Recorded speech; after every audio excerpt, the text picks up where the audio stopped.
Diet root beer. Not many soda dispensers have root beer as a selection or its sister, diet root beer, but this burger joint did, and Ted wasn't happy about it. "What would you like, dear?" he asked his wife. He knew the answer long before he asked it, because she only came to this restaurant because of it. "Diet root beer. You know that, Ted." "Thanks, hon." Ted tried for the better part of an hour to talk her out of it, bribed her, promised lifetime household chores, and swore off his 7 known vices, so he wouldn't have to get her that drink. He explained to her the redemptive qualities of real cola, uncola, non-cola, water, and other diet colas.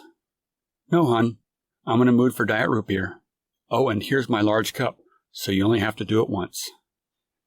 Ted was already feeling the pressure. He knew what a large diet root beer meant, and he had to gear up mentally for it. The machine was around the corner from their table, which shielded Ted from having to watch his family grow up while he clicked the lever of the machine to make the sugarless brown water come out of the fountain.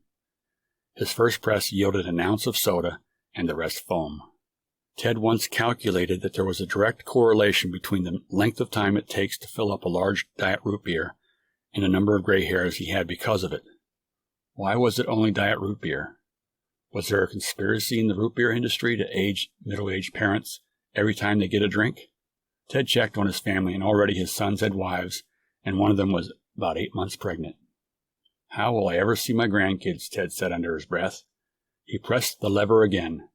This time 2 full ounces came out, and 22 ounces of foam filled the cup. Ted then checked his family at the booth again.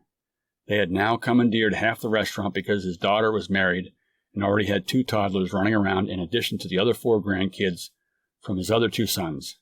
His wife was aging gracefully because she was enjoying the grandkids.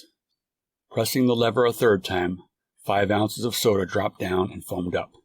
Ted dipped his finger in the foam, and the salt from his fingertip caused the foam to recede a bit.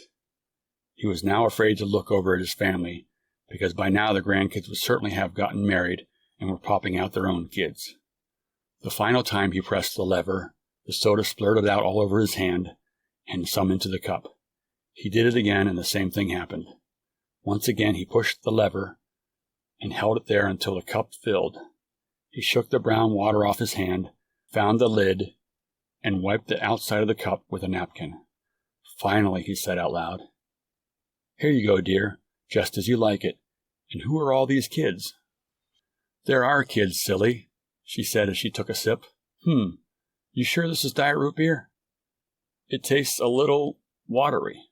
Ted smiled and said, "You're more than welcome to get some yourself, because I'd like to see my great-grandkids while I get the chance." "You feeling okay, honey?" she said.